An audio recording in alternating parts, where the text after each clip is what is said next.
Area under the curve.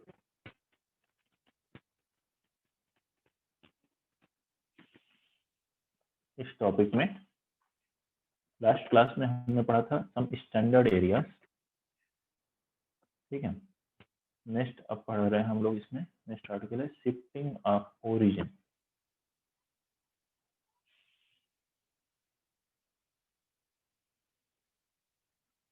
Shifting of origin लिखेंगे, when we shift origin to any point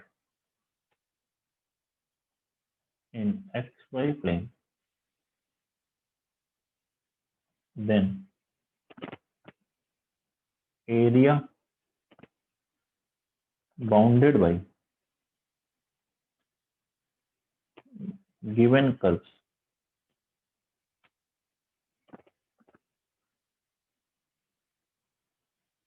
does not change, remain same। जैसे मान लीजिए कोई भी दो कर्व हैं, ये था और एक लाइन ये थी। अब आपको एरिया निकालना है इसका। ये पॉइंट है ओरिजिन, इसके रिस्पेक्ट में ये कर्व था, ये एरिया। आपने ओरिजिन को उठा करके यहाँ पे शिफ्ट कर दिया,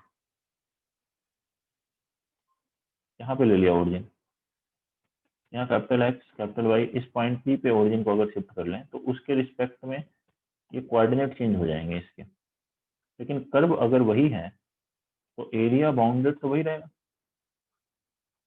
इक्वेशंस कर्व की चेंज हो सकती है इस नए सिस्टम में, लेकिन ओरिजिन को शिफ्ट करने से यहाँ शिफ्ट कर लें, इधर शिफ्ट कर लें, एरिया तो सेम रहेगा। तो यही कहा गया, ओरिजिन को किसी पॉइंट पर एक्स वाई प्लेन में किसी भी पॉइंट पर अगर हम शिफ्ट करते हैं, उस ओरिजिन यहाँ तो इसके करस्पॉन्डिंग एक्स एक्सिस इधर हो गई, वाई एक्सिस इधर आ गई, तो उसके रिस्पेक्ट में अब इन सभी पॉइंट से कोऑर्डिनेट चेंज हो जाएंगे। तो इक्वेशंस कर्व की जो इक्वेशंस है वो भी चेंज होंगे, लेकिन एरिया क्या होगा, एरिया सेम रहेगा। आप भी देख सकते हैं एरिया पे कोई चेंज आया है। तो अब हम यहाँ ओरिजिन को शिफ्ट वहां पे करेंगे जिससे कि कर्व की इक्वेशन थोड़ी इजी बन जाए, आसान हो रही हो, वहां पे ओरिजिन को शिफ्ट करने की जरूरत है। आसान पहले से ही है तो अननेसेसरी नहीं शिफ्ट करना है कि आउट टफ हो जाए क्वेश्चन। कहीं भी शिफ्ट नहीं करना है, इस फॉर्मूले को वहां लगा जहां पर ओरिजिन को शिफ्ट करने से क्वेश्चन इजी है। अब कैसे होगा, कौन से क्वेश्चन होंगे वो ये भी देखते हैं। पहले ओरिजिन को शिफ्ट करने से कोऑर्डिनेट कैसे चेंज होते हैं इसके बारे में थोड़ा सा बताते हैं। ये एक्स एक्सिस है, ये वाई एक्सिस, ये पॉइंट है ओरिजिन। मान लीजिए इसके रिस्पेक्ट में किसी पॉइंट पी है, small X small Y coordinate है, ये एक्स कोऑर्डिनेट है, एक्स पी का कोऑर्डिनेट एक्स कामा वाई है, किस सिस्टम में, स्मॉल एक्स वाई सिस्टम में। अब आपने किसी और पॉइंट पर ओरिजिन को शिफ्ट कर दिया, मान लीजिए पॉइंट था एच कामा के, तो इसके रिस्पेक्ट में अब मैं कहता हूँ ये कैपिटल एक्स एक्सिस हो गई, ये कैपिटल वाई एक्सिस हो गई। तो इसके रिस्पेक्ट में इस पॉइंट का कोऑर्डिनेट क्या लिखेंगे, स्मॉल एक्स स्मॉल वाई का जो सिस्टम है वो किससे चेंज हो गया, कैपिटल एक्स कैपिटल वाई से चेंज हो गया। ठीक है, तो स्मॉल एक्स बराबर कैपिटल एक्स नहीं है, ये capital X capital Y system से चेंज कर रहे हैं। तो ये कोऑर्डिनेट कैपिटल एक्स है इस सिस्टम के अकॉर्डिंग, और ये कैपिटल वाई है। लेकिन इन दोनों में रिलेशन क्या है, ये देखिए, ये लेंथ है एच, ये है के। स्मॉल एक्स बराबर है कैपिटल एक्स प्लस एच, और स्मॉल वाई है बराबर कैपिटल वाई प्लस के। मतलब अगर आप ओरिजिन को एच के पे शिफ्ट करते हैं तो स्मॉल एक्स को कैपिटल एक्स प्लस एच से और स्मॉल वाई को कैपिटल वाई प्लस के से रिप्लेस कर देते सकते हैं, या एक्स माइनस एच के जगह पे कैपिटल एक्स लिखिए, वाई माइनस के प्लेस पर कैपिटल वाई लिखिए। ध्यान रखें स्मॉल एक्स स्मॉल वाई का ऑप्शन +1 है, और इस तरीके से एच के पॉइंट पर ओरिजिन शिफ्ट हो जाएगा, ओ डैश कह देते हैं। ठीक है, नोट करेंगे इसे। अब देखते हैं क्वेश्चंस में इसका एप्लीकेशन कैसे होगा।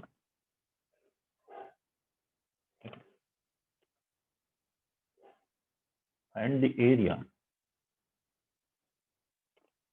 enclosed by curves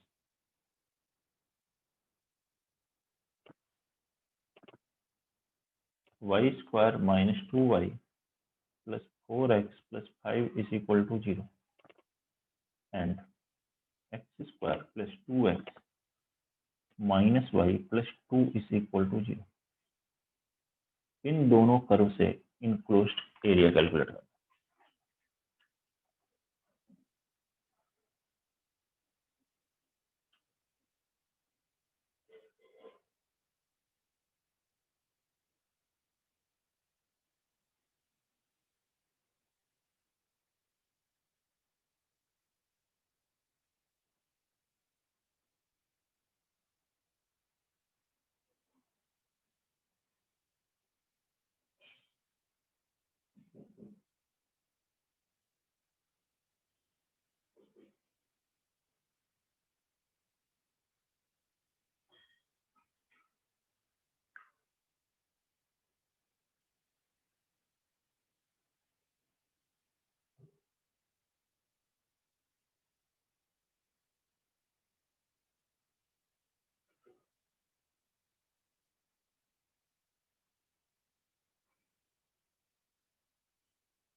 बनाया और बताइए आंसर क्या आना चाहिए।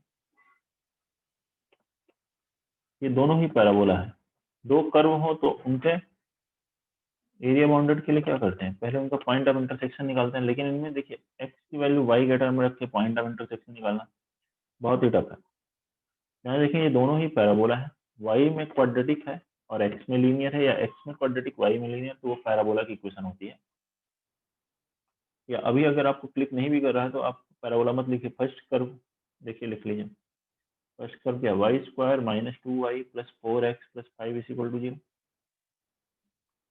इसमें ये y वाले टर्म है, इनका परफेक्ट स्क्वायर बना लीजिए तो ये हो जाएगा y माइनस 1 का whole square plus 4x plus 4 is equal to 0।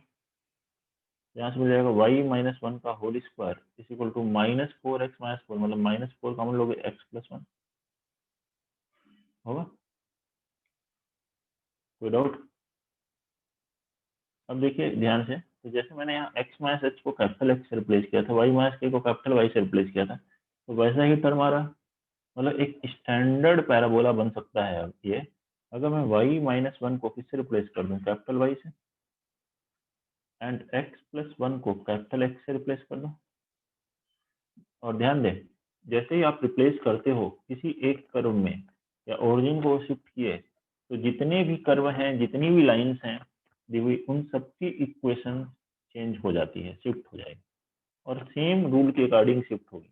ऐसा नहीं कि आपने फर्स्ट कर्व में y माइनस 1 को कैपिटल Y लिखा तो सेकंड कर्व में y प्लस 1 को या y माइनस 2 को कैपिटल Y लिख देंगे, y माइनस 1 के प्लेस पर ही कैपिटल Y लिखेंगे हर जगह। तो ये फर्स्ट कर्व या अब दिख रहा है आपको पैराबोला, तो फर्स्ट पैराबोला विल बी क्या होगा, y square capital Y square equal to minus 4 into capital. ठीक है, ऐसे ही अब आप सेकंड कर्व देख लीजिए। सेकंड कर्व क्या है, X square plus 2x minus Y plus 2 is equal to 0। X में जो क्वाड्रेटिक है एक्स स्क्वायर प्लस 2 है, इसका परफेक्ट स्क्वायर बना के लिखें तो ये बन जाएगा एक्स प्लस 1 का square minus Y plus 1, LHS में ले जाए तो वाई माइनस 1। अब इसी रूल से इसको चेंज करेंगे तो एक्स प्लस 1 की जगह क्या लिखेंगे, कैपिटल एक्स, और वाई माइनस 1 की जगह कैपिटल वाई। तो ये आ गया second curve, that is second parabola. आपको चाहिए area bounded by this two parabola. तो ये तो स्टैंडर्ड वन आ गया, बताइए क्या होगा एरिया।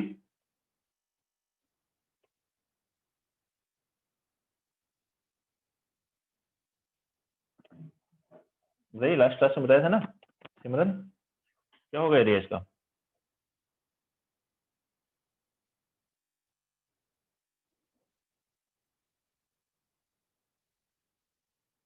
वेदांत? सर 16 हाँ 16 AB/3 ये फॉर्मूला था ना, 16 AB/3। क्या है a यहाँ पर 4a = 4, तो a की वैल्यू 1, b की वैल्यू 1/4, या x coefficient into y coefficient, तो 4/3 ये आंसर आएगा। या लिखिए 16 × 1 × 1/4, कंपेयर करो, y² = 4ax और x² = 4by, -4ax हो, x² = 4by हो, तब भी आंसर यही होता है। ये आंसर आ गया 4/3, 16AB/3 इस मामले से। कोई दिक्कत? तो देखिए ये जो कर्व थे वैसे बहुत टफ थे, वैसे आसानी से पॉइंट ऑफ इंटरसेक्शन निकालना और एरिया निकालना आसान नहीं था, लेकिन ये देखा हमने कि ओरिजिन को शिफ्ट करने से एक स्टैंडर्ड कर्व में कन्वर्ट हो गया और एरिया आसानी से कैलकुलेट हो गया। हाँ, किसी को कोई दिक्कत है? तो फिर सेकंड क्वेश्चन लिखते हैं। क्वेश्चन नंबर 2 देखिए, find the smaller area enclosed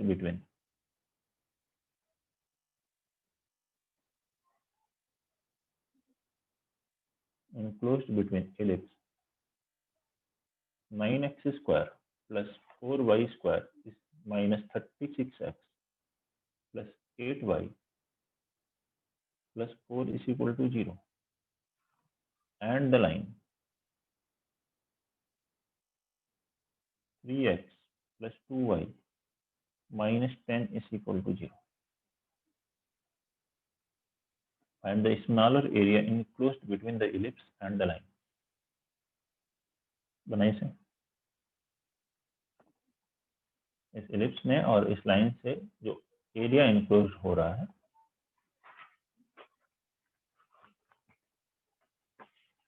दो पार्ट आ रहे होंगे, तो उसमें स्मॉलर एरिया कैलकुलेट करना है।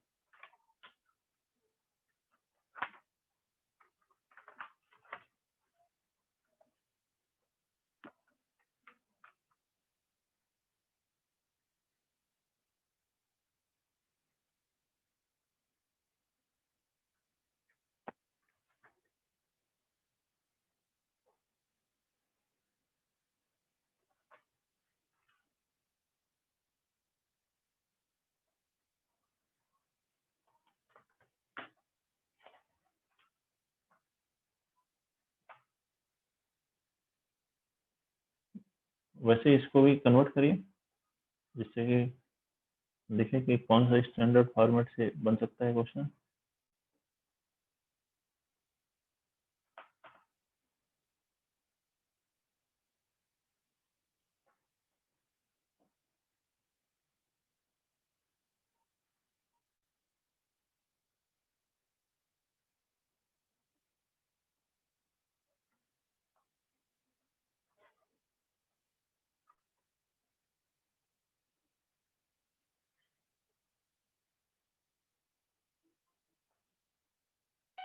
सर x-2 का होल स्क्वायर बाय 4 x-2 का होल स्क्वायर बाई 4 ना, यस सर, ठीक है, प्लस y + 1 का whole square upon 9 is equals to 1। हाँ, तो अब आप देखिए स्टैंडर्ड में कन्वर्ट हो जाएगा ये। x-2 को कैपिटल X से रिप्लेस कर दें और y + 1 को कैपिटल Y से, तो स्टैंडर्ड में कन्वर्ट हो जाएगा, है कि नहीं? तो इस तरह से ओरिजिन को शिफ्ट कीजिए, और लेकिन वहां शिफ्ट किया तो लाइन में भी शिफ्ट करेंगे, तो लाइन में भी शिफ्ट कीजिए और फिर निकालिए एरिया।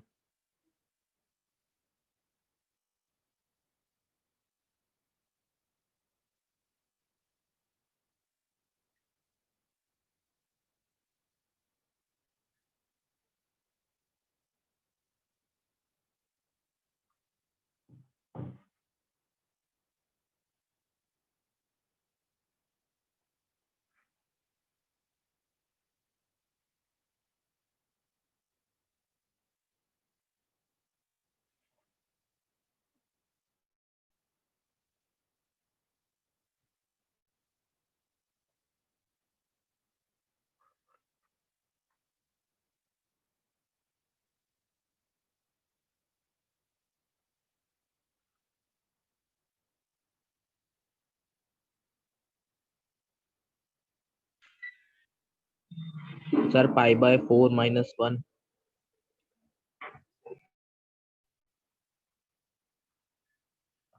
हाँ, आ गया आंसर।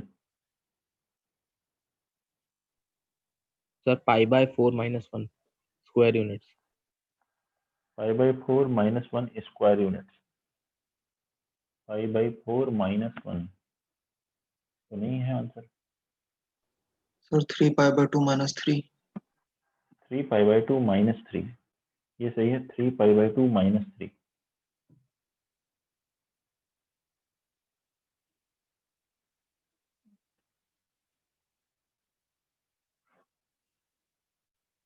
आ रहा है सब। 3π/2 - 3 ये आना चाहिए।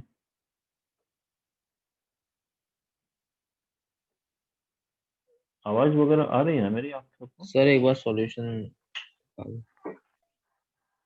सॉल्यूशन तो मैं बताऊंगा, लेकिन लिखना बंद हो गया, पेन चल ही नहीं रहा है। रुकिए देखते हैं क्या हो गया अचानक से।